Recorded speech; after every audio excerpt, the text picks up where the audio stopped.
interesting thing. Oh, before we get started, right? How about them Dolphins? Huh. How about that Kasicki guy? Oh my God! How about that catch? He had a hell of a catch. Yeah, that was crazy catch. But Tua, has arrived, my friend. That was light bulb went off. That was tight. That was really tight. I swear, after the first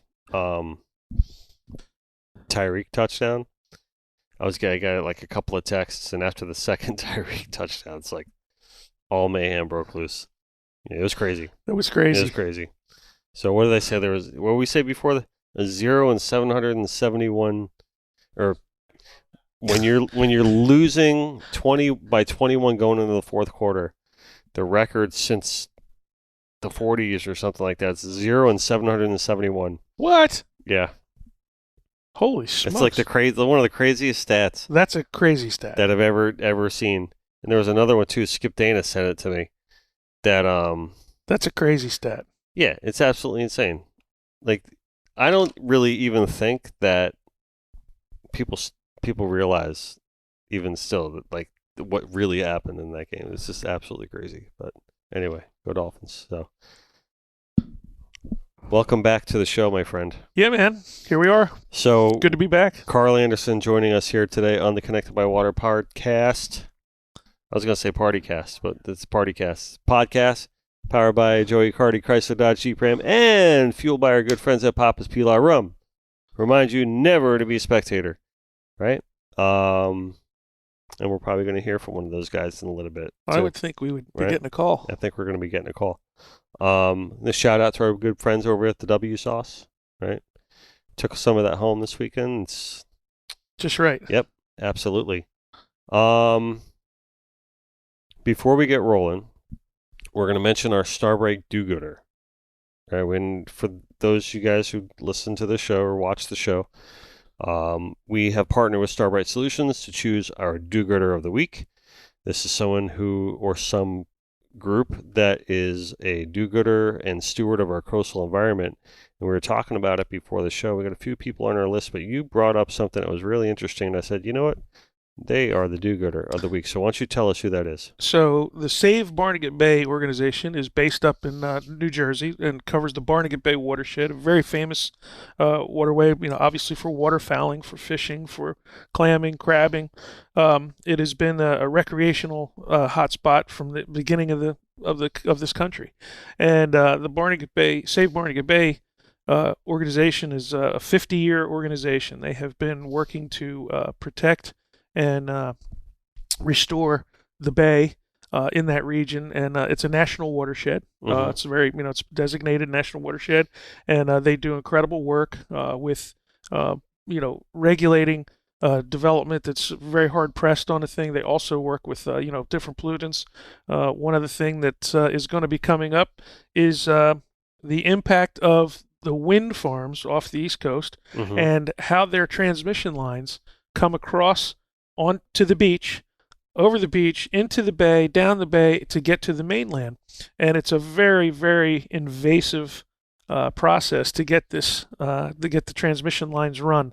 And it's a big battle getting ready to come. And, there's a lot of folks that think wind is great, but when you look at the environmental impacts from a marine person's view, like we are, right. It affects recreational fishing, it affects commercial fishing, it affects everything we do, navigation.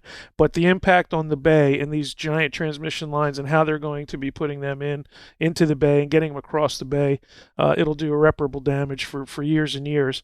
And hopefully all these groups can come together and fight their battles in their particular zones and get this stuff stopped. But I think that Save Barnegat Bay does a great job in that area, and they've been incredible stewards of the Barnegat Bay watershed, Little Egg Bay, and upstream, downstream, everything. They've done a heck of a job. It's a really great organization. Yeah, nice. So what we're going to do is we're going to take this bucket, right? Or we're going to arrange to have a bucket sent up to them. Too cool. With the Starbright goodies in there.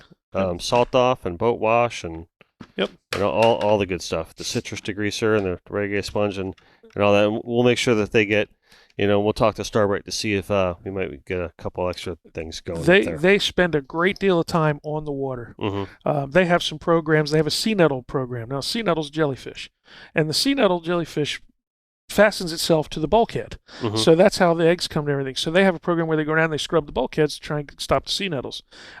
They have water monitoring programs. So they're on boats. They're involved in all kinds of great projects. They have internship deals. They have a captain's program that they call where community members join in and help monitor and do things around the bay. Very active group, and really a great bunch of folks that are involved. The gal that runs it, Berta Forsberg, is just a superstar. She's incredibly smart, and Nice. she has a very good board with some very smart people, and they do great things. But her staff and the outreach that they have in the community is incredible.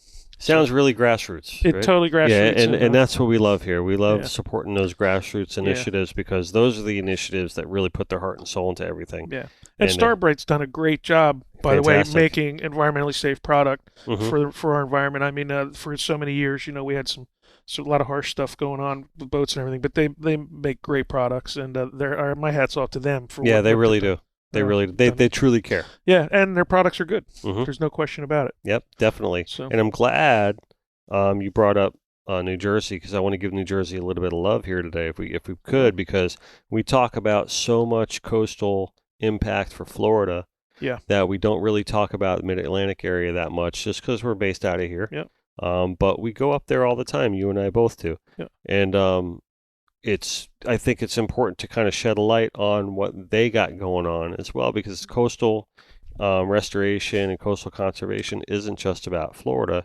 It's about everywhere in the world. It's to say no matter where we are, no matter what we're doing, yep, we're all connected by water, and we want to support any coastal 100%. environment, right? And And even lakes. and look at the amount of shoreline that New Jersey has. Mm-hmm. When you measure shoreline, that's all sides of islands and everything. And there's an awful lot in it. Go up the Delaware River, Maryland, Delaware. I mean, the whole Mid Atlantic, and of course, the North Carolina with the Albemarle Sound and Pamlico Sound. The amount of water and that we're so blessed to have access to on the east coast of the United States. Mm-hmm. It's just an amazing thing, and we are centrically focused in Florida, but when you start traveling and getting around and up the Mid Atlantic, it's nice to be able to recognize the folks that are doing stuff up there as well. Yeah, totally. I mean, so the past couple of years we've been doing that, the Jimmy Johnson Atlantic City and the Beach Haven White Marlin Yep.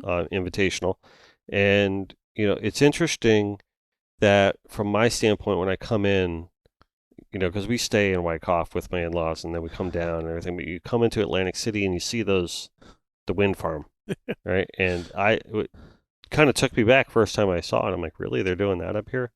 But And those are small ones. those are the small ones? They're small. They look huge to me. They're small. The ones they're talking about putting offshore are like 900 feet, big tall. And it's very rare when you go by the wind farm in Atlantic City that all 5 of them are running. It's very rare. Yeah, right. I'm not a wind guy. I'm going to come right out and say it. No, I'm not either. I'm not. The resources it takes just to build one of those things. Yeah, it's a lot. I mean, maybe someday we'll be there, but in the old days we used windmills on farms to get water. Holland used wind farms to manage water for rotor crops and everything, but they became inefficient. Mm-hmm. Now we're going to think that they're efficient. I mean, it just doesn't make sense to me. I have a hard time with that, and I think that there's so much noise about it being the green way to go, but it's to get there.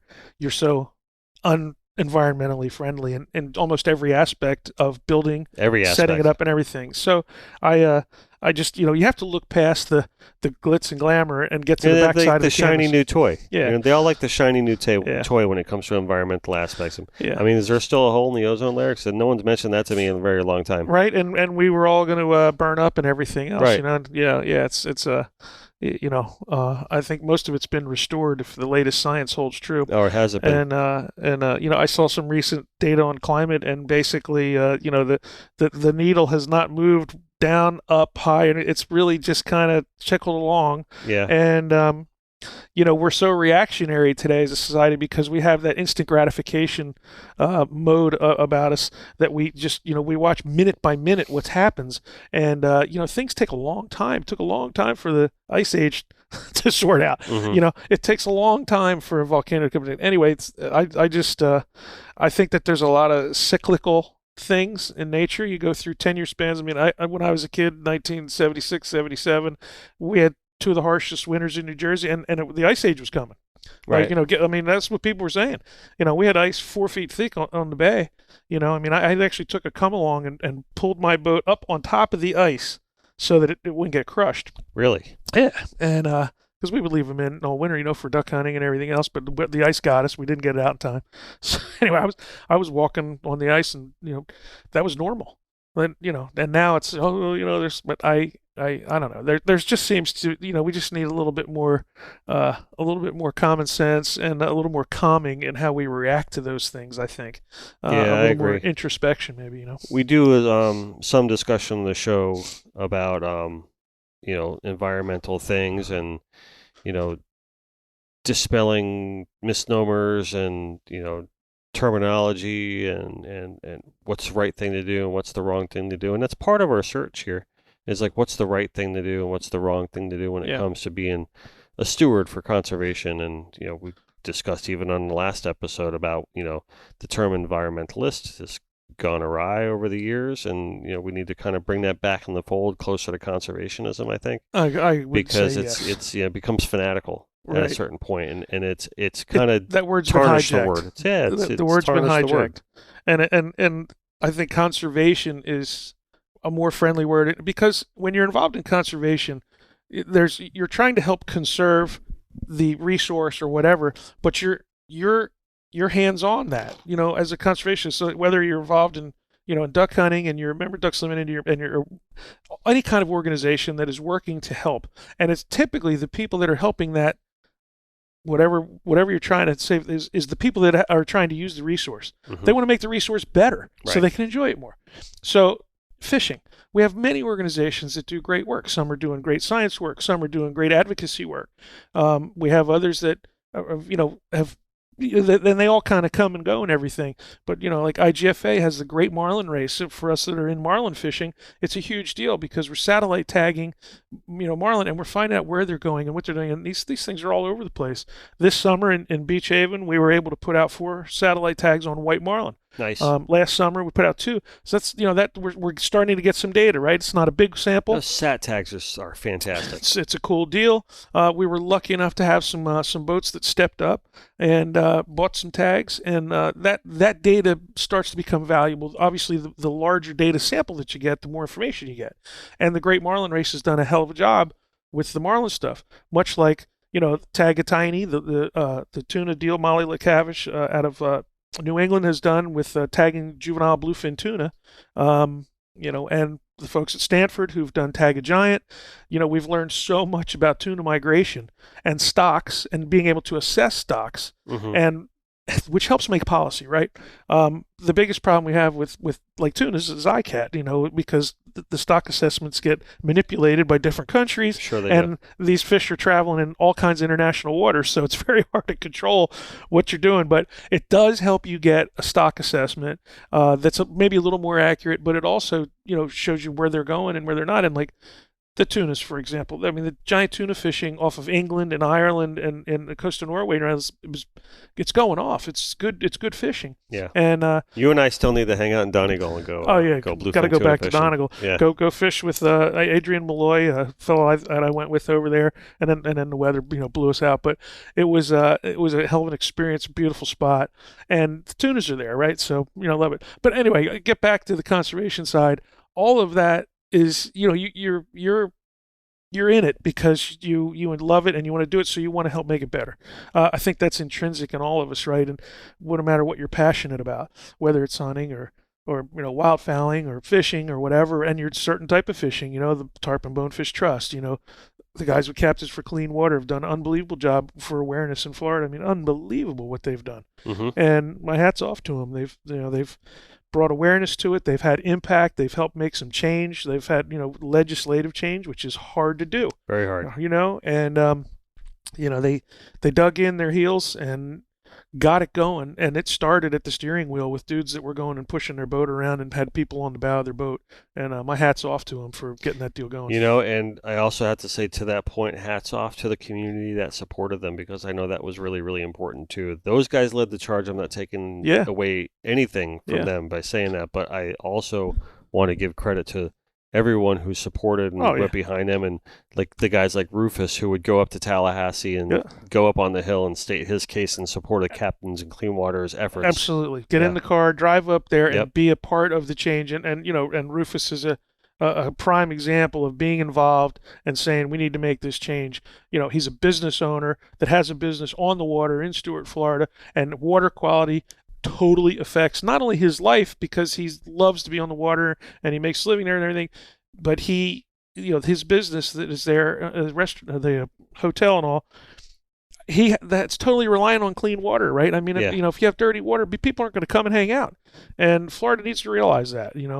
I think 100%. The town of Fort Lauderdale could take some River notes. Palm Cottage has been a staple for years. River in that Palm area. Cottage, it's so cool, man. Absolutely. It's a great spot. I lived in Stuart for many years. I love Stuart. It's incredible. You get the river, South Fork, North Fork, Indian River, St. Lucie River, offshore fishing. I mean, it's a great spot. And that's also one area that gets really hit hard when we get these algae blooms. Yeah, when really they bad. Dump Lake O. And, as Johnny Morris says, we all live downstream, and that stuff starts in the center of Florida and comes down through, and we don't let it filter like it used to. So it ends up in the lake, and then they got to dump the lake when we have all the rains like we've had recently, and it makes it really, really bad. I lived in Stuart when you went over by the water and it smelled so bad your eyes burned, and it was not a pleasant time to be around there, but. It's gotten a little better, but they got a long way to go. A real long way to go. Yeah, I'm really happy that you came in today. Just because I love hanging out with you. You're always fun. One of the coolest guys I know. But it's really cool because I wanted to talk about. We discussed it a little bit like last time you were here about the importance of spotlighting legends and the great ones that are still here. Right, but some are not, and but it's important that while they're here, that we document what and who they are. Yep. And we discussed when we were hanging out at the bar last Friday at the end of the day, and we talked about with Connected by Water, with that show. My whole aspect and idea of this is just I want to document this like slice of time while we are here and alive, and and we got air in our lungs and bravado in our souls, and we do what we do. Because if you would have had this show in the 80s or even the 90s, and the great things that were going on then, if you could go back and see those episodes, you'd be like, man, that was a great period of time. And we're trying to do that here because I don't think a lot of people realize that while we go through it now on this show, right? Or what we're trying to do, and we're trying to just highlight and spotlight our culture and what we're all about, and the fabric of what we're all about. 100%. Yeah. And with you're getting more and more episodes, you're getting that stuff collected, and it is important. To me, it's really important. I have such respect for the guys that came before me, and I have a love of the history of our sport, incredible love of the history of our sport. And I think that my perspective is that we need to preserve it, because preserving that legacy goes towards the conservation of our sport for future, right? Mm-hmm. And so the big thing is when Skip Smith and Mike Myatt at IGFA started the legendary Captain and Crew Tommy Gifford Award. And I'm fortunate to be the co-chairman of that committee, and it's a great process. I get goosebumps thinking about it, because we're constantly mining to get new names and to recognize those guys that were really pioneers, went out and did things that were above and beyond what just your average guy does. And I don't mean as an average guy. I mean, there's no one average in this business. Everybody's does their thing. Hi, Carlene. Hey, Carlene. Yay. How are you? So we didn't introduce Carlene when we started the show, but she's back. Hello, my dear. How are you? best bartender on the coast.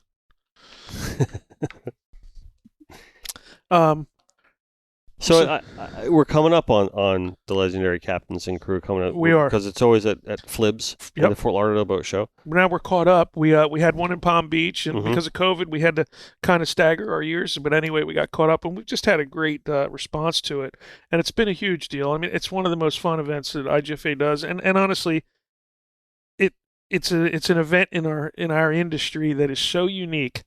And such a wonderful tribute to these guys that work so hard to get just to do what they love. And that's the thing you take out of it. Like, none of them set out to be the best that they, to be a legend, right? They did it because they love it, right. And they excelled at it because they loved it so much that they put everything they had into it, And as I mean, just you think about it, and so many of the winners, my mind's racing now with so many guys, but I mean, it starts back at Tommy Gifford, and maybe before him, and guys that just went the extra mile to go and do the extra stuff that it takes to be successful, and not successful in catching how many fish you catch, but where you go. Push the limits of the boat, push the limits of the tackle, push the limits of where you can travel to and where you can go, and push the limits of who you can bring to fish, and just logistics and all the things that go into what we do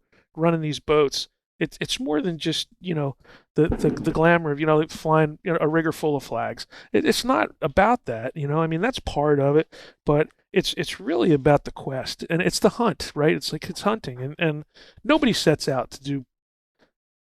I'm gonna go do this. It just comes because you are passionate about it. I think in our sport, that's the biggest thing. Thank you. I think there's a lesson there in what you just said. Not only just for fishing, I think, but just for life in general, about how you do things is an important virtue. Yeah. And it's like you said, it's not just about flying as many flags as you possibly can. I mean, there's certain achievements to that. Absolutely. And you can't deny it. Like No. when the Timmy Maddox and stuff come in with 50, 100%, 65 sailfish in a day. I mean, and we commend that. We spotlight that on this show. Absolutely. No. That's part of the rewards. But But how you go about it matters. And how did you to do that? The effort that it took to be able to do that on that given day it didn't just happen that day. Right. It happened from the time that guy started fishing to get him to that point. And that's that's why it's a lifetime achievement award. And so it's a cool thing, man. It's so great. We're going to do it again this year at Flibs, and we have another great class. Just excited about it. It's just a great night, and it's like old school. You see so many people there that you don't get to see on a regular basis, but you get to visit and hang out, and it's one of the few places that you get to come together and really, get to see some folks that you wouldn't get to see normally. It's just a good deal. Yeah, I remember when I went to the last one they had at Fort Lauderdale. Actually, I went with Art, so the two of us went that night. And I mean, both of us were just sitting there and just looking at each other, shaking our heads like, this is incredible. Yeah. I said to him at one point, I just nudged him. I go, dude, just pan the room and look at the faces, the weight of the magnitude of the people that were in that room. It's incredible. Incredible. The talent, and it's like that every time we do this thing. And again, my hat goes off to Skip. I mean, he's Skip's always big about giving back, and he puts his money where his mouth is. He's done it, Skip Smith, and he started this thing. And Mike Myatt at IGF, when he was at IGFA, helped get the thing off the ground and pushed and shoved and made it happen. And we started, small and everything, and got it going. And now it's just I don't know. It makes me really feel good about our industry and being able to recognize those folks, And we've had some great inductees that have won the award from all over the world, and we're always looking for new guys. We're trying to find all the time, guys from Africa, guys from, Ireland, and, United Kingdom, who were the dudes? Every place that there's fish, there's the dude. Where is he? Who is that guy? Yeah, you're right. Everywhere there's the guy. Somewhere in the 50s and 60s, he was the dude. The 70s, 80s had the dude. Who are they? And sure. we're always looking for those guys, right? Like we want to recognize those people, and it's a quest of our as a committee, to try and find and search those guys out. And we've got an incredible committee, Bouncer Smith, Bart Garnsey, Charles Perry, Billy Harrison, Laurie Wright from Australia, Steve Lastly from California. Well, all over now. Steve's everywhere with his deal. And oh man, I'm missing a couple, but Skip, myself, and Bobby Brown. Anyway, a couple others. But we just it's a hell of a committee just to be in a room with those guys. I'm like, are you kidding me? Yeah. These are the dudes that I looked up to, and like, oh my god, like. I just can't. I just shake my head and go, man. I mean, those are the guys that I wanted to emulate and work towards to be, at least a part as good as they are, because those guys were setting the pace. When I was a young mate coming up, they were the guys that were off doing it, and they were damn good at it. So the development of all this is, when you speak when you say quote unquote our sport, right, and the historical record of it all, because I think it's important. I love history. I'm a history buff. I always have been, and I think it's just an important thing to make sure that things don't fall into oblivion, because the accomplishments are grand and they're great, and they need to be remembered. They need to be memorialized, because it's important to the integrity of the sport. Not only the sport, but just the idea of what fishing and sport fishing is, and where it can go. Because if you don't do a good job of documenting it while you're here, then the next generation, like that, it may not follow through. Yeah. And I think that's part of the importance of doing it, of what the legendary captains included. And it's also going to be, I think, the importance of, in some little way, shape, and form, hopefully what this show is doing as well. Absolutely. And also the other project that we're going to start working on together. Absolutely. No question. I mean, I always think about it, and every time I think that something's new, it's not. Somebody's already done it, right? Sure. And especially in our business, there's guys that have been there and they've done a good job. However, as we move forward with technology, and we talk about Tommy Gifford and how great he was and everything. I mean, you give a guy like that the tools that we have today, and you go, holy crow. I mean, and I'm talking about going from, pre-World War II to after World War II, the advancement in engines, boat technology, into fiberglass, into echo sounders, being able to have a bottom machine. The Omni now. Now we have Omni sonar, right? Yeah. And tackle technology. Let's talk about tackle technology. Graphite rods, all roller guides. I mean, just the whole so much, and the line going from braided line or linen line to monofilament to braid to this all Dacron braid. Yeah, it's scientifically and laser assembled, and it's and so you have to understand that technology also plays a great part in this deal. And do you limit technology? Well, you haven't been able to limit it to this point. So there's a great debate about that you should outlaw sonars. Well, I don't think that's the way to handle it. Right. I think the way to handle the sonars and any technology is you have to let that technology kind of matriculate in, and it takes a while. And those that can afford it can do it. It's the NASCAR guys call, you want to go fast, you pay for it.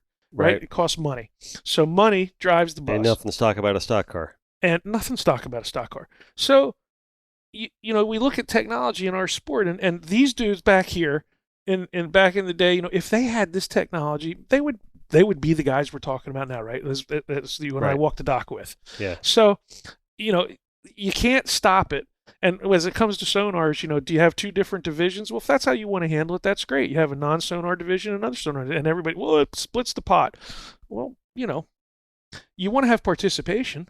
Right. So everybody's got to compromise a little bit, but to outlaw it totally, no, that's not the way to go. Technology's always been a part of this business. That's what got us to where we are and got us to all the places that we get to fish.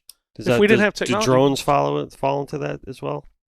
Yeah, the drone thing, it's kind of a wank. I don't think there's a whole lot to that. I don't think that's.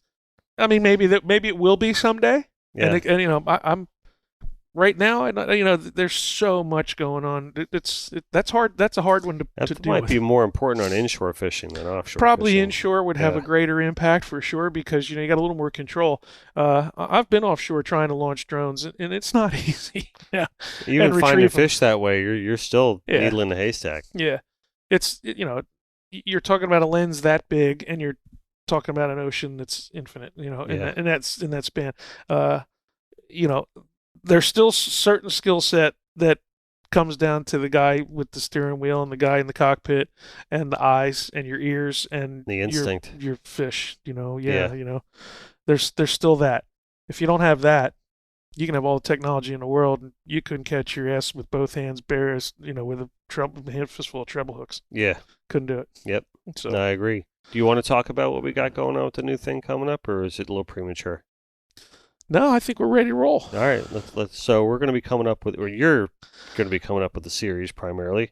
We have to Right. start gathering the data. We have Well- to start gathering the guys, and so we're gonna try and build that library, and then start to roll out, and sort of. I look at it as just saving this information and their story Yeah. for history. Yeah. For all history. Just to have it. So for those listening and watching, Carl's going to be documenting slices of history, just like we've been discussing, and recording these great people and their thoughts and their how they got just there. everything, their Yeah. story, Yeah. and so I think it's going to be really, really cool. Yeah, I think so too. Well, I'll do him when it's his turn. Well, yeah, no, it's been cool, but I love the Amen. history, right? I mean, it's just too cool, and there's so many great folks in this business that we all get to meet right over at some point or other. And you're like, wow, man, that guy's like, oh, that's incredible. May not fish for what I fish for, but like how he gets there and how he does it and what he's doing is that always intrigues me. I'm like, man, hats off, like that guy's he went after it, and Yeah. that's I think in anything we do, that you got to respect somebody that does that. Take me through a little bit of just to switch gears here on that, just with the Beach Haven tournament. I wanted to talk about that a little bit because I think it's really important because that tournament's been revitalized over the last couple of years. Yeah. We're happy to be a part of it on some small scale, but you guys Glad to have done have a you. really good job of turning that tournament around. Hats off to our the tournament chairman Dave Wittenborn, is an astute leader,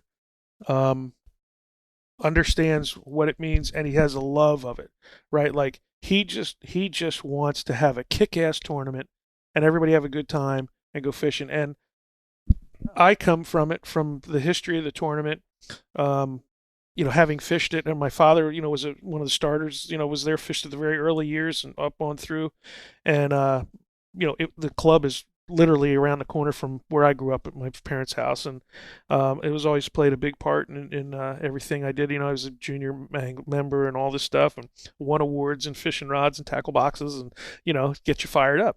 Anyway, the tournament is the oldest white marlin tournament on the coast. This year we had our 53rd year. The tournament was the hallmark tournament on the East Coast for a long time. It was a camaraderie deal. We had the great boats show up from all over the place. I mean, guys came from up north, and they come into town into Beach Haven because it was a good time. You got entertained. The fishing was good, and this is in the 70s and early part of the 80s. We're Got it. Take this public service announcement for Right. Papas Pilar. Let me see here. Are you a spectator? Never a spectator, bro. I'm a creeper and a peeper and a midnight. You know the rest of that Keeper. song, Steve Miller. Yeah. How you guys doing? Good. Joker. With Mike Myatt from Papa's Pilar Rum calling us. So we were talking about, Mike? You were talking about just what a good guy I am and how, my long flowing locks remind you of Fabio. Yes. We were talking about legends. How did you know? Because I cheated because I called up Karl a little bit ago. So, your name just came up a few minutes ago. We were talking about the Tommy Gifford legendary the Legends Awards, and how you had a good hand in getting that going and started with Skip and Karl here, and and what an amazing event, and just story recognition that's become. I was really, proud to do so. Working for IGFA for a couple decades, it became apparent to me that a lot of the people that were catching world records, very accomplished people, and this is no slide against any of the anglers that did that, but they were always part of a team, and it was always, fishing with captains and mates and guides around the world who at one point were getting no recognition at all. And, after, Skip Smith, after getting bludgeoned by Skip, lovingly, by the way, I love Skip, and talking with Karl, it just became apparent we needed to do something for the captains and crews, because it wasn't a one-way or two-way street and to get into the Hall of Fame, which I will argue right now, if you're a captain or crew member and you get a Tommy Gifford Award, that's the pinnacle. Yeah. Karl, do you agree? Yep, 100%. It is the top of the sport, no question. We have. I was very adamant when we set it up, Denny, that IGFA did not get a vote. Okay, all I was a moderator, and it was all about getting. Like we had 10 captain and or crew members, the best of the best. You're talking Skip, Karl, Charles Perry, Bart Darnsey, Laurie Wright, Peter Wright, just the people that had been there and done that. And when you talk about it, it sounds like it's a little Florida heavy, but the people that have actually on their own bottom come out have done stuff and traveled around and met the Peter Bristows of the world and the Laurie Wrights of the world and Jack Morrow's, exactly, man. The Jackie Morrows. These were people that got out and got it done, and thank God there were owners of boats that allowed them to do it. And they had some great adventures. I was just out last week, Karl. You love this. I spent 6 days with Deborah Dunaway in the jungle at Tropic Star. Awesome. Yeah, that's cool. And the stories that she told. Yep. Well, Debbie, it wouldn't curl your hair because your hair is already curly. If I had hair, maybe it'd curl mine. But Karl, what a classic. Yeah, no, and that whole operation, the hooker and the madam, Zane Grey started. He was the first mothership guy. Right. But Skip took it in our generation to a whole different atmosphere. And man, what they did is just mind-boggling with line class records, and going tit for tat with Stuart Campbell, Bart Garnsey, and Charles and those guys. Yeah. That was a hell of a time to be on the dock and the mate growing up and knowing those guys and watching this unfold. I can just remember the records coming and everything, and it was really exciting to watch. And now you talk about like Anthony Shea, what he's doing on a whole different level. Yeah. That's travel around the world. Man, that's on steroids. As James Barnes told me, he set the bar so high nobody's chin can get there. He made a post the other day. I think he's got like that was James Roberts told me that. 7 boats in like all different areas. Chewy right told now. me that. Yeah. He really does, and that'll just tell you, and I know him casually, don't know him well. I really think the world of him, but when mortgage rates were low, that's how you can afford to do stuff like this. And he's made mortgage rates available and affordable for hardworking people. Yeah. God bless people like him, not taking the points that other people do. So, what he's done has been brilliant. Yeah. But I want to get back to Karl. Yes, please. Let me just talk about Karl for a minute. Karl, soft-spoken, not always looking for like attention to himself. I think Karl's one of the coolest guys I know. Wouldn't you agree, Mike? He's just cool. Dennis, Come on, I would you guys. definitely agree. I mean, well-read, Yeah. historian Carlene, of the I'm glad sport, you're here. like no other. And, you know, he was Mark Sosin's cameraman for how many years, Carl? About a year and a half, 2 years, something like that. Which is a longer tenure than anyone except for Eric Cesari made. Yeah. And quite frankly, Eric needed the work, so he had to stay. Yeah. Eric, if you're listening, love you, bro. I needed to work too when I worked for Mark, man. It was you know, when you're young and, you know, starting a family, you got all this stuff going on, you need work. So I was running boats, doing his show, doing whatever the hell I could. So I used to, every time that we do an IGFA event or go fishing, I was always with Mark. I want to fish with Myatt because you know what? He feeds me a line. And that's all you need with Sosin is a feedable line. But my favorite story, Karl, you tell the story better. In your canal, throwing a stainless steel screw in his boat. Tell that story. So there was a fellow who was very I'll say neurotic. He was very fastidious with his boat and paid a lot of attention. So a guy that I called Uncle Jack Scheimreif, you know, local guy who was a bayman and a fisherman in Beach Haven. Anyway, he was had a little Garvey there, and he would go weak fishing to catch weak fish. But anyway, he knew this guy knew that it would drive him nuts, and just to mess with him, he would walk over to the boat when nobody's around and flip a screw or a washer or not a bolt in the guy's boat. And the guy would get on his boat, and find it, and I mean he was like the whirling dervish, you know, Tasmanian devil, looking to find out where'd that screw come from. I mean, it drove the guy nuts. And Jack would sit there and just laugh, you know, going, "Oh man, I got him." Anyway, Mark got a great laugh out of that story and told it over and over and over again. He thought that was really funny. Yeah. So I'll tell you one Mark Sosin story. Well, actually, I'll tell you two. Quickly, Karl went over one day and rearranged his garage. And Mark used to say, he came over one day and I couldn't find a thing after he fucking left. Because it was, you know, realized. But they were down at Tropicsar Lodge and they were catching sailfish on fly. And they were catching them on, you know, everything. And it was like stupidly freaking good. And Karl was on the boat with Mark. And Karl actually rigged up a fly that no one ever used before.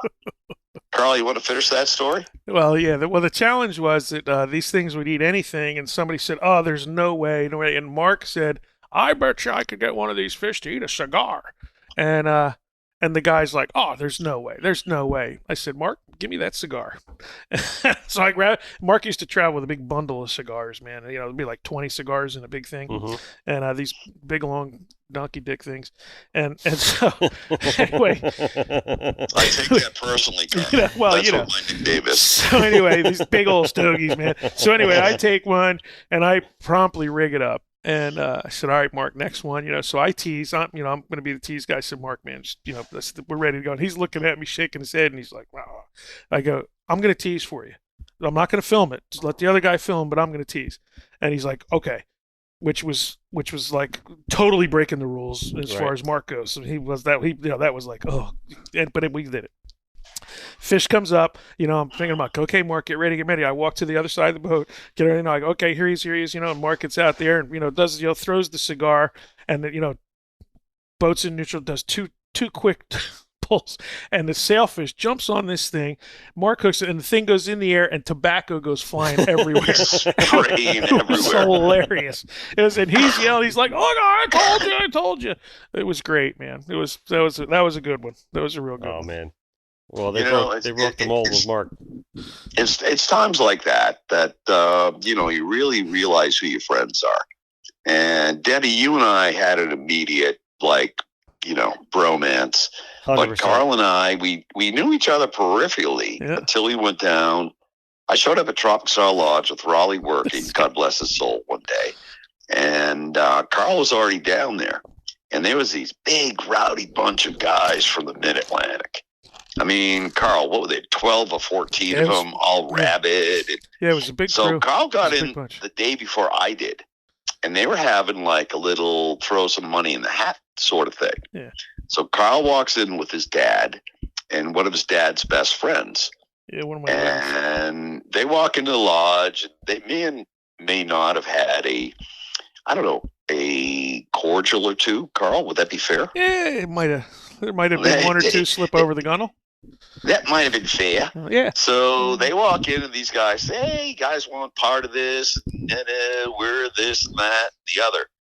So I came in the next day, and the following day when the tournament was over, Karl and his dad's best friend, one of Karl's best friends, it was like his uncle, took every pot, all their money. I'm not talking. We fleeced them. We took everything they had.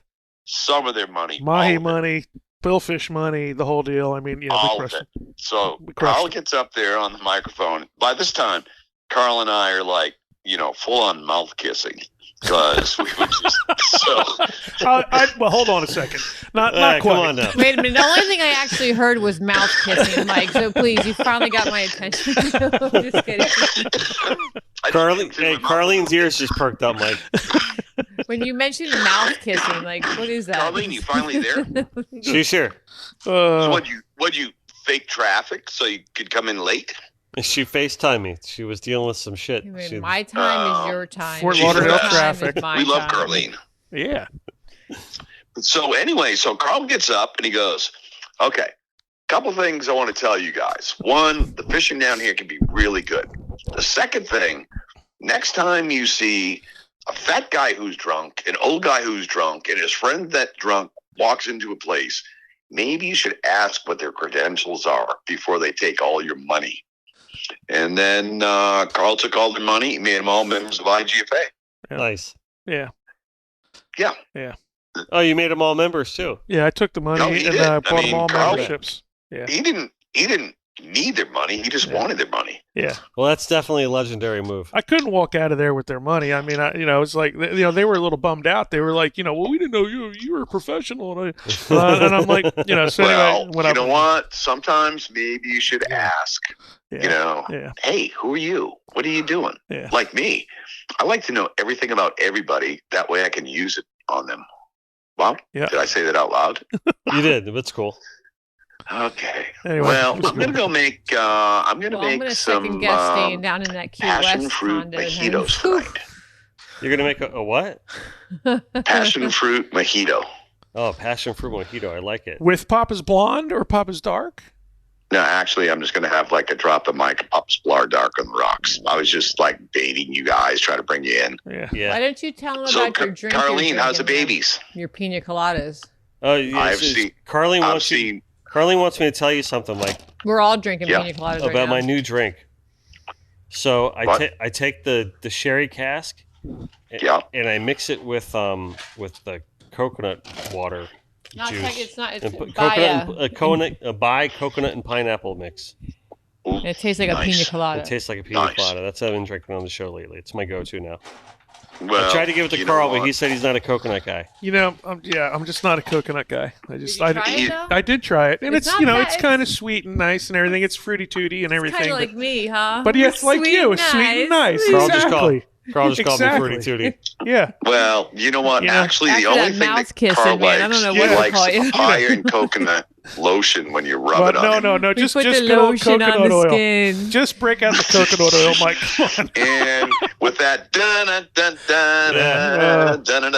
I get back to the Tommy Gifford Awards. All I want to say is that I'm proud of everyone that sits on the committee, and I'm so proud of everyone that has got one of the Tommy Gifford Awards. I mean, Legendary Captain and Crew was due forever. Yep. And there's some bucks in Florida that are coming up through the ranks. There's people in Hawaii, Gene Vanderhook. Yep. There's people in Long Island, Paul Dixon. Yep. There's, Steve Huff. There's people that have got like much acclaim, but are still right there because there's so much talent that's in every port, in every bay, in every ocean in the world. Yep. There's the guy. And you know what? Often these guys don't get noticed unless it's by their immediate peers. And this is what this thing was meant to do, to bring that to the forefront of the fishing public. And, without, Skip and Karl and the rest of the hooligans, but actually mostly Skip and Karl, those two most active members on the committee, it never would have got done. And been proud to play a small part of it. A huge and, part. You got it off. Karl, You got the wheels I'm rolling. starting to guide up here. I got some shiners yesterday. I'm in the game, brother. I'm in the game. I'm on the board. A bag of shiners and you're good to go. I'm on the board. Anyway, you guys, listen, have a great night. Love you both. Love you too, Mike. Carlene, it wouldn't kill you to send me a picture of your daughters. She's smiling from ear to ear. Is she? Yeah. Okay. So it wouldn't kill you to make Karl and Denny a sandwich. Now she's not smiling. No, it's just, yeah. All I still think is you're like, I'm gay. So then I'm like pictures, and then I got my mind just went. I only heard I just 3 didn't answer words, it. and I think one was I hate and gay. Yeah. So I think all good. kind of No. I think you lost Carlene in the conversation once you mentioned the mouth kissing. Yeah, mouth I'm kissing. still, I've had 3 pina On coladas Karl? back here since it's Karl good. is a gentle but tender lover. All right. Good talking to you, Okay, Mike. Mike. Thanks, okay, buddy. you guys have a great night. Love you Thanks. both. That come See ya. from? See you guys. You never know what you're gonna get with Mike, and what he's a spirit, and he's the guy is he's the guy that helped get this thing off the road. He's the guy that pushed IGFA over the edge to get it going for Yeah. Legendary Captain, and and we love him because he's a character, Right. number one, and he's from up there in Maine. He's a maniac, Mm-hmm. and so we hit it off. My mom is from Maine, from a little town called Brownville Junction, Maine, up in center of the state, railroad town. And so as soon as he heard that, man, we became just tight, and we started hanging out. And obviously, he's just one of those personalities you grab to. I want to, you know what? I'm glad you kind of set me up that softball there, because we should really talk about Mike for a second, because we're talking about legends, and this is kind of what the show is all about today, right? I guess it's kind of Totally. this is an organic platform, and it would the shows just turn into what they turn into. But Yeah. we started talking about legends, and we started doing the legend thing, and started talking about a lot of the great ones like Skip and Raleigh and everybody. We pretty much mentioned a lot of them today. But it's important to mention Mike, and for reasons that you just said, but also what he's contributed to the industry over the years has been great and vast. And this goes to explain also the evolution of that and why he's the perfect person to be involved with Papa's Polar Rum, because that's really what Papa's Polar is all about. 100%. And I'm not saying that because they're a sponsor of No, the right. show, and I'm No, not no. and I'm not saying that because we do work together and all Right. stuff like that, and that's part of the love and reason why we do with Papa's Pilar. But that's what that company's all about. I mean, the name says it all. With the Ernest Hemingway name, it's the legend of all legends, right? So that spells out what that company's all about right off the bat. But to have Mike running the helm to get it off the ground, the ground, and create a community that understands and respects the business and everything, and also has that the fabric of Ernest Hemingway's legacy of his love of fishing and the outdoors and everything that he's done, mm-hmm. right? And Mike has brought so many people in to do that, but Mike's so undervalued in a lot of respects, and 1,000,000%. because what Mike did, Mike kept IGFA alive in many respects. He's a great guy. Through the times when IGFA was having some there were some tough times with the new building and things were changing and all this kinds of stuff. Mike managed it, did well. He brought a lot of people into the fold, and I think that he's done. Obviously, he set our deal with the Legendary Captain and crew up to run, but he did a lot of other things too. He ran the tournaments for IGFA very successfully. He did a great job of being an ambassador to IGFA and bringing people into the fold and getting them involved in IGFA. And now, Jason Schratweiser, president today, is doing a great job. He's carrying that torch. I mean, Jason's doing a great job. Jack does a good job Jack too. Vitek, Yeah, the whole team there. Yeah, Adrian Gray, 100%. Those dudes, they are so good at what they do. They understand it, and they. And this is all connected by water. I mean, really, 100%. not to bring our brand into it, but No. just the theory of that, and that's what it comes down to. What we're talking But it about is. is But that that's how spider we all- web of a network. But that's how I got here with you, Right. and you got here with it. It all comes together. And Mike has played such a huge part in all that. And he's on our committee and everything, and he's done incredible things for this industry, and that counts for a lot. He ton. had relationships with Mercury, with all kinds of people. Mike's a likable guy. He's incredible. He's an astute guy. He understands what to do. He knows how to be. He makes people feel comfortable. Mike's got a lot of love in his heart. Oh man, he really does. Yeah. Right. I feel it on a daily basis. I talk. We Yeah. both talk to him like every other day. 100%. Right. But he just calls sometimes just out of the blue to say, "Hey, how you doing?" All the time. And he's just a good dude. Yeah. But it's tough not to love him. Really. Well, what's not to love? Yeah. Mike is a good sounding board. Mm-hmm. He'll give you, when there's a serious topic, he'll give you good advice, or at least advice it may not be good advice. Yeah. If you're talking about something dumb, he'll be like, "Oh man, go that way." He's got the devil and the angel on his shoulder all the time, and he's always playing on the devil. But his devil has always got good intentions. Devil's got good intentions. But Mike is he's a good sounding board, as far as industry stuff and everything. He's introspective. He'll look at it and look at your situation in that and say, "Look, well, you got a couple options." He doesn't say do this. He goes, look at it this way. And that's the best kind of advice you can get, because you evaluate. Mm-hmm. And when you evaluate anything, you're able to make a better decision because you have information and you go, okay, I can go this way, or man, I go that way, which you might not have thought of. So that's that. Mike is really talented at that kind of stuff, and he's done a hell of a job. And to me, he's been great for our industry. He's one of those guys that's breathed a lot of life into things that were losing some grip, years back, and has really helped blow that balloon back up and make it fly. Yeah, 100%.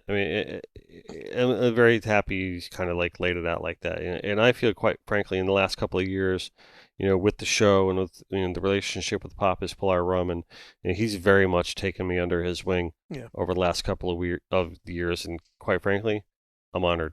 Well, I feel honored that he has. They've created a brand that's centered around what we love, which is great, right? They focused on what we do and how good it is, and I feel that they're having some success based on that. And a little bit. And they're doing outstanding. And right? They should be. They have a good product. Yeah. And also they have a great outreach in the community. They support the community.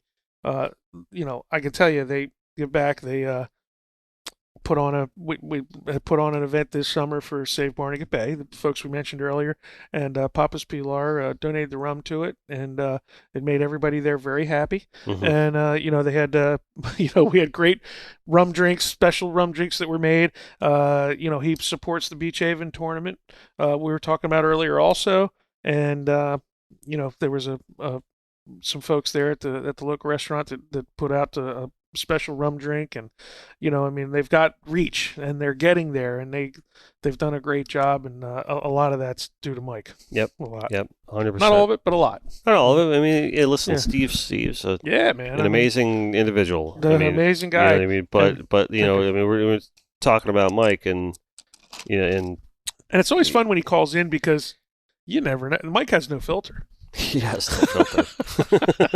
He has no filter. And that's okay. And he doesn't need to have one. And that's okay. He does not need to have one. That's okay. It makes it interesting. It makes it fun. He's earned that. Definitely. So legends. Really. All right, so let me ask you a couple of questions about legends. All right. Mount Rushmore. Let me see if I have a Mount Rushmore question for you. Who's your Mount Rushmore tuna fisherman? Giant bluefin tuna? Giant bluefin tuna. Oh, that's pretty easy. Okay. Tom Jones, who's the guy that started bluefin tuna fishing off the coast of New Jersey, that made him repeatable. He is a legendary captain and crew winner. He's from Beach Haven, New Jersey, my hometown. Mm-hmm. Anyway, Danny Bear, which most people may not know, but he's a Pompano guy. Danny Bear fished with Joe Mott, who's a Tommy Gifford Award winner, but Danny was one of the most naturals going. Alan Merritt, certainly. Alan Merritt's the main. He's the George Washington of Mount Rushmore. Alan Merritt was and Buddy Merritt.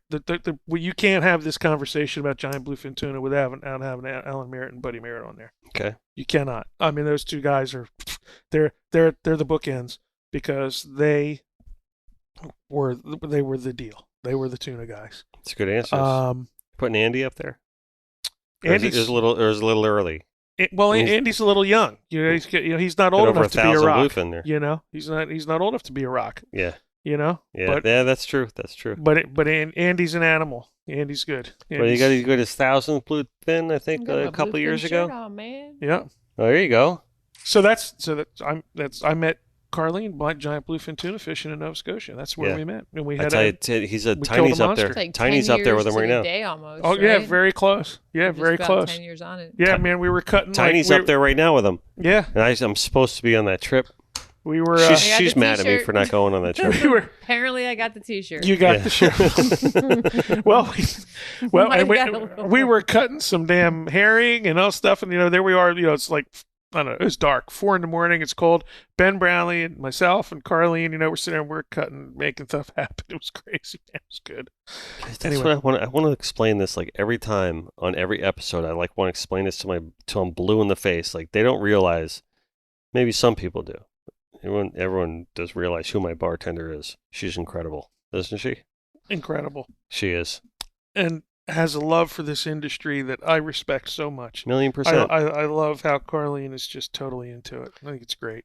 So, all right, Mount Rush, thank you for that Mount Rushmore of bluefin tuna. We're going to say who's your Mount Rushmore of, this might be a little bit broader and harder to do, Blue Marlin. Blue Marlin? Yeah. I know there's a lot more candidates for that one. Maybe, there's got to be a Carolina guy in there somewhere that started to figure out the Blue Marlins. Probably the Foster family, Ernest Foster and his family of the Albatross fleet. There's an Oregon Inland in there, and then I got to go to Bart Garnsey for sure. Yeah, and I want to say like. None of this is pre-rehearsed. I'm just like throwing this from the hip at you. So like if you miss a name here and there, I just want to put an asterisk next to this whole thing. You might miss a name or two in there. Yeah, I'm probably missing a name or two. Yeah. But certainly I think the original. Well, and then the Hawaii guys. Let's do it geographically instead of the person. I was just thinking that, like, let's break it down to body of water. Let's do it geographically. So let's do it geographically. I think it really, the North Carolinians, that Hatteras spring bite in May, back in the 50s, 60s was like an unbelievable deal. And there was you went to Hatteras to catch a blue marlin, and only certain people could go there. And then you had the Kona guys, right? And the Kona guys with the lure fishing and everything, and the pioneer guys there, Henry Chi, Joe, well, not so much Joe, he didn't fish, but so you got Kona, and then things shifted, right? Like you went to St. Thomas, and you had Jackie Morrow, who went down there and he fished 3 baits, right? He fished 2 lures and 1 mackerel, and some of the early guys that went down there, and maybe Jack wasn't the first, but he went down there and did really good. And Bart Garnsey was down there, and all that, and all these guys on 43 Merritts are going to St. Thomas, and now you need an 80-foot fucking Viking to go. Right. Say that. Oh, you're good. Or an 80 Merritt, one or the other. Or an 80, now you need these like giant boats, and like people are like, oh my god, it just cracks me up. Dude, I got a call. I spent the spring in Mexico on a 42 Merritt again, and dudes are going like, you're taking that little boat down there? I got a call Friday. 100-foot Jim Smith wants me to design their shirts. Yeah, it's like, I mean, it's great. It's great for the industry, but. Like I went to Mexico on the little Picaflor with, Wade Richardson and I, John owns the boat, John Richardson, buddies of mine and everything. Anyway, we took the boat down to Eastland on a little 42 Merritt boat, and like a good friend of mine, Danny Scotty, runs a 72 Jim Smith called the Gina Lisa, very well-known boat. And Danny's cracking me up there 2 years ago. He's like, dude, you're riding around. You're like the only guy riding around on antiques anymore. He calls it an antique. And I'm like, well, it is an antique, but it's a good antique, and it still catches fish, and I don't give a shit. So anyway, we go down, and we go to Mexico, and we have a great time. And my point is that all this stuff was done before. And so the Blue Marlin guys went to St. Thomas, and then Madeira happened. Right. So you had Hatteras, and you had Kona, then you had St. Thomas, and then Madeira happens in the 90s, and it's like, That's holy. what I was just thinking, Madeira. What's Buddy's name out there? I'm thinking on the tip of my tongue. Shit. The hooker. Who, Clay? Clay. Clay Hensley. Is he up there? Ghana, Madeira, and all that. Yeah, nah.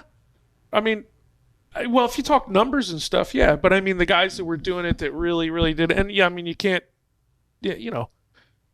Roddy Hayes started Madeira. I mean, or he didn't start it, but he was the guy that promoted it and got it going and did a hell of a job. I mean, he's the guy that was there he wasn't a local there first, but he was the guy that said, hey, this place is going on. And that changed everything. And that was in the 90s, right? And I've been lucky enough to ship 2 boats over there in 2006, 2016. James Roberts has gone over. James took the French look over, and they, he changed that whole deal because they had a mothership operation post Skip and the Hooker and the Madam deal. Mm-hmm. They took the French look over there and, fished the Canaries, and James is an explorer. James is, I'm going to go look over here. I'm going to go look over there. And he'll go someplace where nobody's even seen a blue marlin and go, or any other kind of fish, and go, we're going to find them here. James, and he'd find them. And he pulls out the fish whistle, and he finds him. Find him. For sure, he pulls out the fish whistle. Yeah, but, you can, and James, Canada, okay, we all talk about the Canada bluefin tuna fishing and everything. You can thank one guy for bringing it back because it was shut down for almost 20 years. And James Roberts is the guy that brought it back alive. And that's I don't care what anybody says. That's what happened. Yeah. And my hat's off to James because all the stuff that he's done. And James is the heavy tackle award recipient. The Bob. That's Bob Hurley. We should get Chewy in here one day. Yeah, it's the Gil Keach That'd Heavy be great. Tackle Award. He'll come. I can tell you too. I mean, hey, listen. Andy wrote, I'm telling you, a fantastic article in Marlin about a year and a half ago about all that, about the leaving of the thing and it coming back, and he swears he's just thinking that the fish are just smart and they just went to a different place. The population didn't die off at all. They just went away for a little bit and then they came back in, and they're going to go away again. The bait went somewhere else, so the fish followed them. Exactly. Listen, it's not rocket science. No. And the scientists will try and tell you that it is. Mm-hmm. It's not. It's a cycle, and things change. Water temperature change. This changes. That changes. And for some reason, the bait didn't go. And there was. Listen, it all comes back. There's more. But water temperature controls so much of what fish do. Yeah, and I mean, we talk about the Gulf Stream, right? And the Gulf Stream was the major river running through the ocean, and that thing is so wishy-washy now. Why? Why is the change? Like, I had a conversation this morning with Roy Merritt, and he was over in West End this weekend, and he's like, man, he goes, there was a little bit of current in the middle, but there's no current on either side. What's going to, Current temperature, right? So, just right up front, right? Changes everything. Let's say that the water temperature is like 78 degrees. Changes You everything. find 76 in that, you're in sailfish. Changes everything. It's, hey, look, do that 100 miles offshore, fishing up off the East Coast. That's what, frustrates me. I mean, I have a love-hate relationship with fishing out of the Northeast. I started there, and I love it, and I want to, but I'm like, it just doesn't make sense to me anymore. Mm-hmm. I want to go, I don't want to have to spend all that money to go fishing, offshore, and fuel and mileage and everything else, and the long hours, leave at 2 a.m. I mean, I love it, but do I love it that much? And not getting delayed o'clock. And you sit there and go, man, I could take this and invest it into a place where I can go fish somewhere nice. But if that's what you have, and that's where you got to go, and that's where you live, and you want to do it, God bless you. And that's where I got my start. Yeah. And I love it, right? But I also am like, because I've been to the other places, so it frustrates me. Yeah. They're like, gosh, that run's just so long. The run's brutal. And now they're changing that law. Yeah, no, well, that's weird, man. That's another deal. So the I didn't mean to turn this into that, but I mean, listen, maybe we don't have to talk about that right now. That's another episode. Maybe that's a completely different conversation because I don't want to get into that right now. But that's fucked up. It's harassment. It's harassment. It's a. I'm sorry, but for those of you that don't know, explain the law real quick, just so we're leaving everyone in the dark. The National Oceanic and Atmospheric Association, NOAA, has come up with a stupid theory. That's another agency that's absolutely run amok, and they've come up with a thing about the right whales, and to take the right whales, to protect them, which the right whale herd. It's the wrong whales. The right whale herd is basically at a diminishing returns. So there's certain science that says they're diminishing returns because they're that's so small that they're inbreeding and stuff, and they're going to die out anyway. No, we don't want that, but whatever. I mean, I want the ocean to be alive and prolific and have everybody there.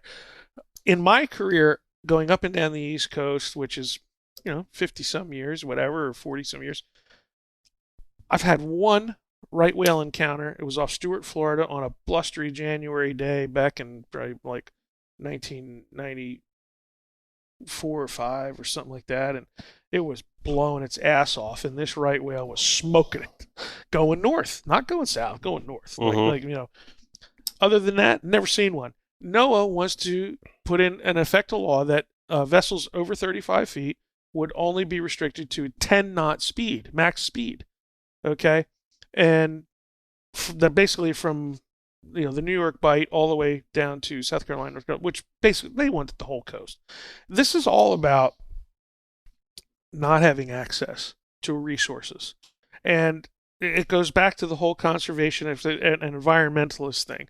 We've gone so wacky with greenos and what the Aussies call greenos that they push this agenda that's so over the top and so off the chart that because they just want a little bit, so they ask for everything just so they get a little. Right. But that little is crippling to so many pieces of that's the economy and the people's theory. lives. Right? So much of the narrative, not even just environmental narrative, all political narrative, Yeah. is controlled by a little bit on this side and a little bit on this side, Yeah. and everyone in the middle suffers. The policy, That's how it goes, man. The policymakers have to be a little smarter. The policymakers have to be a little more introspective. They have to be a little tougher. They have to have balls. Yeah. Like who does up in Tallahassee. Yes, exactly. Like he's the prime example. He's a perfect example of that. Because but That's what Ronnie does a great job of. he also is incredibly smart. He's He's a genius. And he understands how issues get to where they become issues. Let's think about it. If you just have a subject and it's just a He subject, and we're squashes talking things about right it, off the bat. and then all of a sudden somebody goes, "Oh, we got to do this," and it becomes, and it's there's a certain government person from New York who all of a sudden has this giant audience. A former bartender. How does she have such an audience? Right. Carlene should have a bigger audience than that person. I agree. Carlene should have her own cable TV show. I agree, 100%. Because she's amazing. Carlene has brains and she's smart and everything, and she doesn't just spout off. She doesn't say things that she doesn't know anything about, unlike this person. Right. So, What?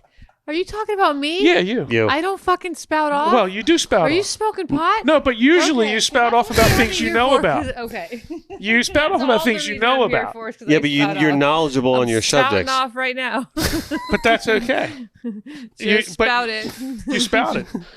But this whole thing about and Thank you, Karl. this is what affects policy, and that's what frustrates me because we have lost. I don't know if I can say it. It's education system. This is my take on it. I'm gonna go way out here right now. Go ahead. But I'm raised from 2 teachers. Mm-hmm. Okay, my sister's a teacher. My other sister's a teacher. I guess in certain ways I'm a teacher because I do seminars teaching. Mhm. But anyway, You are a teacher. we have absolutely lost the thread on reading, writing, and arithmetic because we're so focused on teaching agendas. Mhm. And it's happened since I was in school. I went to college and I had this class, and this guy does a deal, and it's a speech class or something, and he takes an apple the very first day, and I walk into this class and I'm paying money for this class and everything, and my dad is, and I go, he takes a bite of an apple, and he goes, or before he takes a bite, he goes, "What is this?" "It's an apple." And it's pretty obvious. He goes, "Is it?" And then you're like, "Oh, fuck." And then he takes a bite and he goes, "What is it?" I go, "It's an apple with a bite out of it." And I'm sitting Thank there, and I answered. I go, "Well, it's an apple with a bite out of it." I'm like, "What the fuck? What's the point?" And he keeps going on, and I'm going, if my dad knew that I was in a class learning about this guy eating an apple, he'd kick my ass Mm-hmm. because this is hard-earned money going to this education. And my brain went, I go, what is going on here? Like I want to learn about the subject, Right. Parlor tricks. but it's education system. totally letting us down. And it starts with Sesame Street. It's indoctrination. 100. It's indoctrination. It's completely indoctrination. It starts with Sesame Street. And listen. I'm telling you right now. You're not wrong. Listen, let me tell you this too. TikTok. Oh. It's a Chinese platform, right? Everyone got Chinese platform, right? Chinese platform. Do you realize their algorithm for the United States is completely different than their algorithm for China? I do realize that. 100% different. Their children are basically being rewarded. Their algorithm promotes the positive things about their youthful society, and the algorithm that they've developed for the United States rewards 100%. Idiocracy. 100% idiocracy. Well, look at Instagram. Instagram has turned into... We're getting rewarded for shaking asses and falling down and looking stupid. It's whack. I got on Instagram because the photography was so cool and it was so great. And there's all this cool art and everything. And now I look at Instagram, I'm like, Jesus Christ. That's it. I want to see this girl talk and say, this is why I didn't do my husband or what. It's like, I can't figure it out. My sister, God love her. I want to hear why she did her husband. Listen, my sister. Or she's like, you want to do, this is how you do it if you want to get, I'm like, I'm looking at this stuff going, okay, great. But, My sister, I love her to death. She sends me 20 videos a day on Instagram with the stupidest shit I've ever seen in my entire life.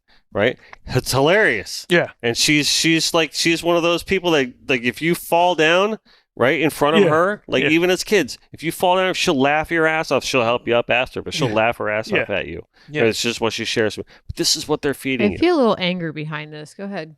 No, there's no anger. I'm just know how you feel. Clarity. Did she laugh at you when you were a child? I love my sister. Did she trip you and then laugh at you? I have 4 sisters. I'm the youngest of 6. I'm the youngest.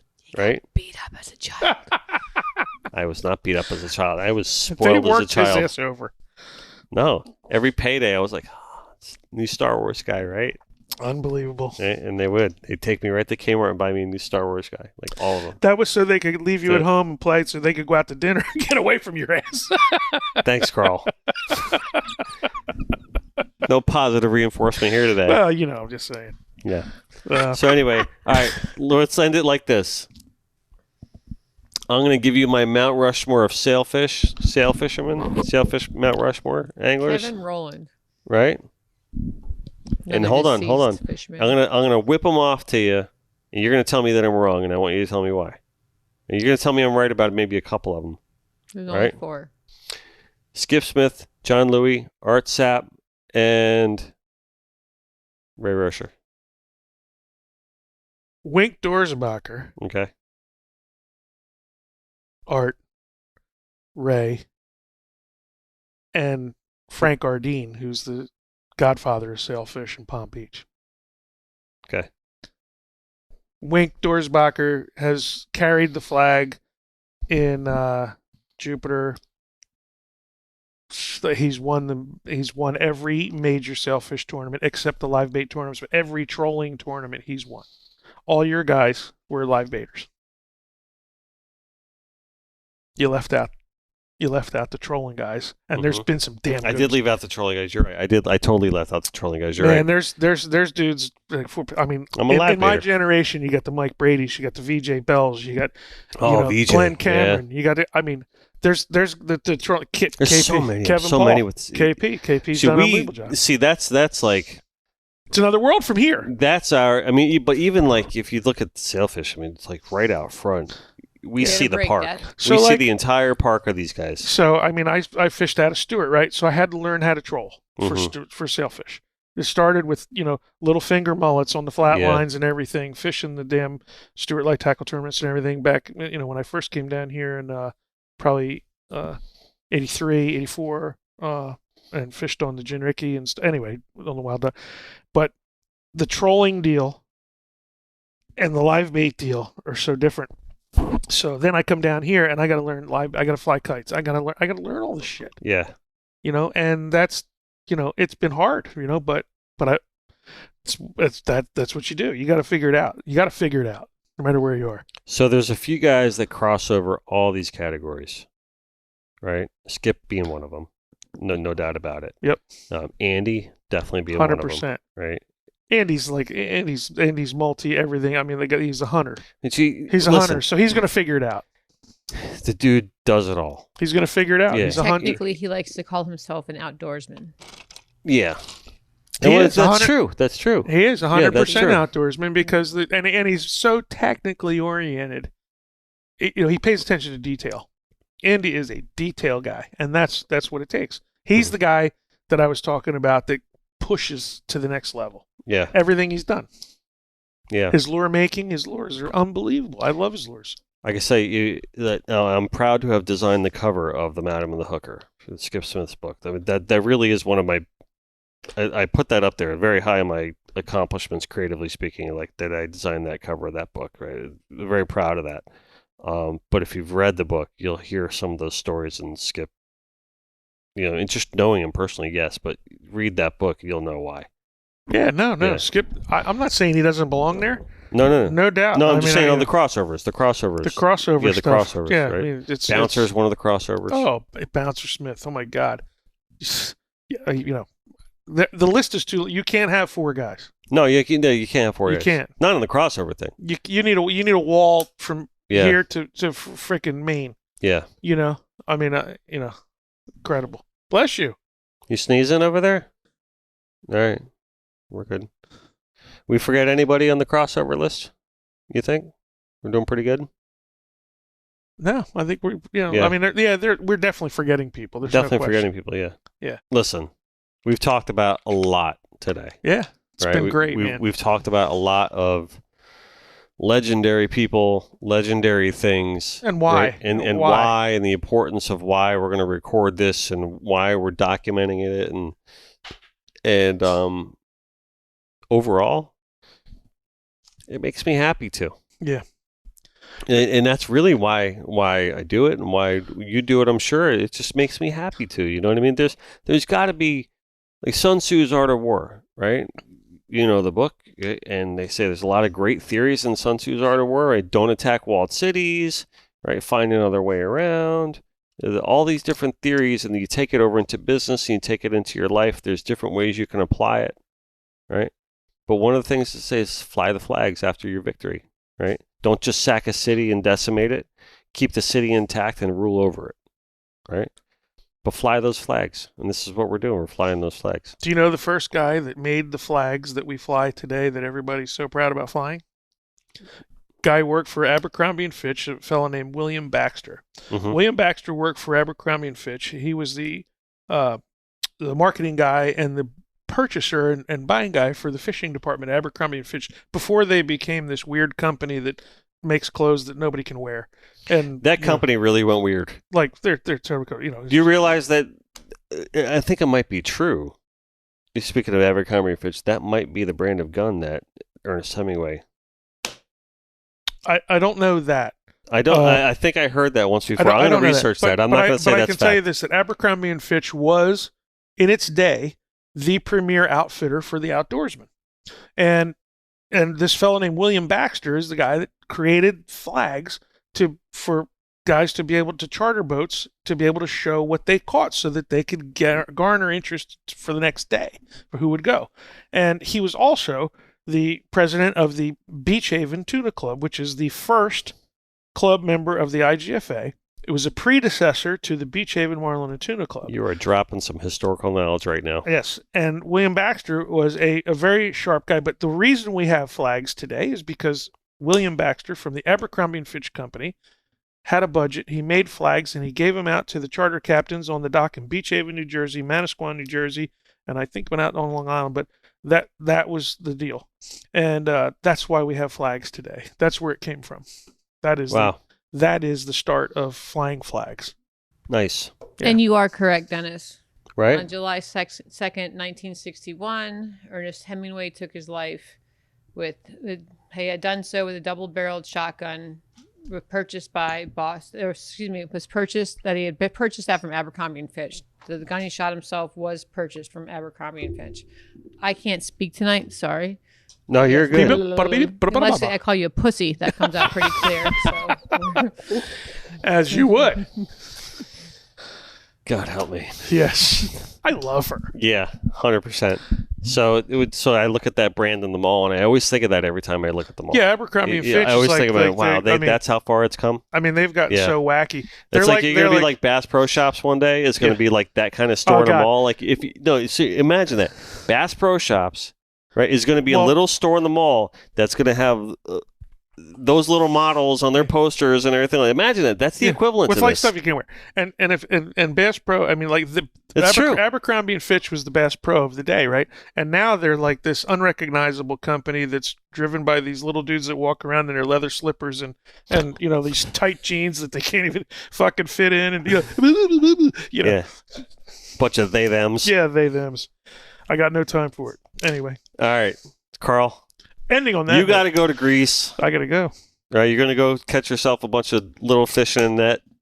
So I'm thinking the octopus thing. That's how they do it over there. I got the whole. No? I got the whole how to jig I don't know for anything about octopus Mediterranean deal. fishing. So we're gonna try it. I don't know, man. Anyway, we're gonna go have a good time. Yeah, and nice. then we go to New Jersey and take delivery of a boat and make another boat ready to come down, and then kind of the whole operation starts shifting again back to Florida for the winter. Thank goodness. And we go from there. Nice. Well, listen, I love hanging out with you. Solid, man. Yeah, always fun. I didn't want you to leave Friday at the bar. I was like, I guess we got to go. And the Maya eventually. call. Yeah, we got the Maya call, and yeah. Carlene finally showed up. Well, you know, at least we got you for a little Have time. I yet? I'm down here looking like this. Am I here? She's giving you the resting bitch face. Did you see that? What's that? She just gave you. I'm here. No, and she did call you a pussy. So. She did. She calls me that all the time, though. I don't know what to do with that. I'm just like I'm just used to it now. It's like one of those abusive relationships. The nice thing is that honesty comes in many forms. Yes, it does. And as long as we live with honesty, we're all good. Yeah, right on. Listen, if you're in the market for a new truck, Jeep or family vehicle, give our buddies over at Joey Chrysler Dodge Jeep a call. I love my Jeep Gladiator. Right? Mojave edition. That thing is so nice. I think it's badass. It's great. And I will say that we have the Ram Rebel. We've had it for the 2019 Ram Rebel, and I have decided, because I love that truck so much, that I'm going to purchase that vehicle out of its lease. And we are going to own that thing for a much longer time than originally intended. And I'm very proud to do so. Very good. Yeah, because it's an amazing truck, and I don't want to get rid of it. Good. Yeah. Do it.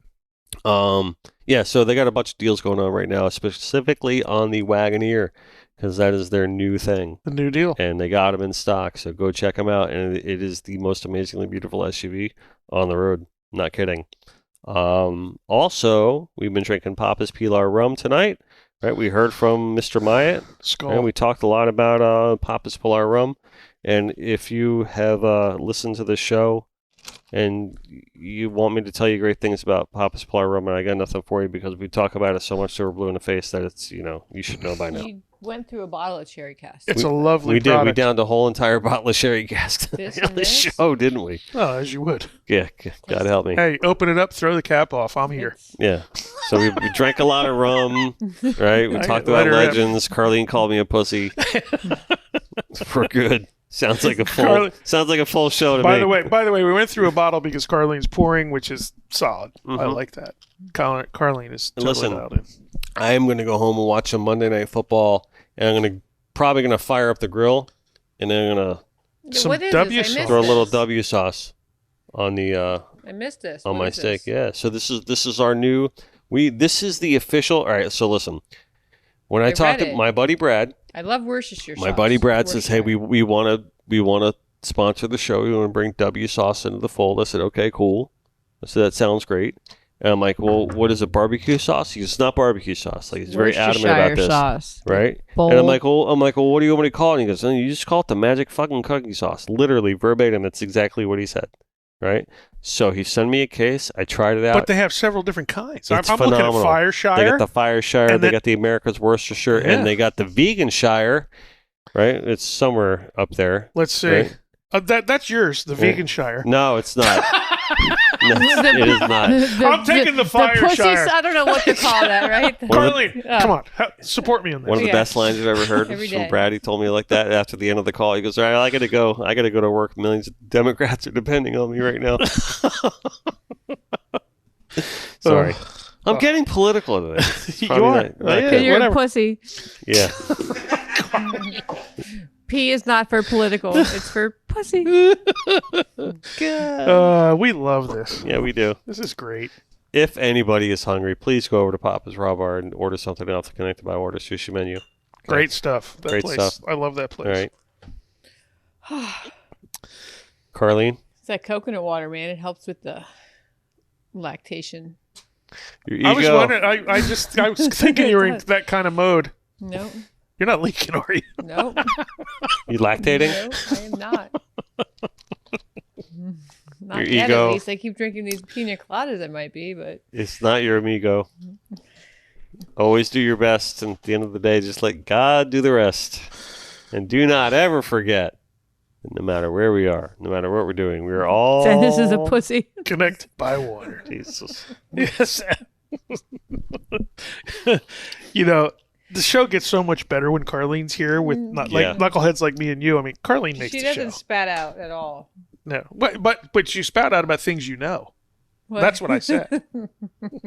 The tr- All right, I'm going to let you two guys continue on. All right. Thanks, man.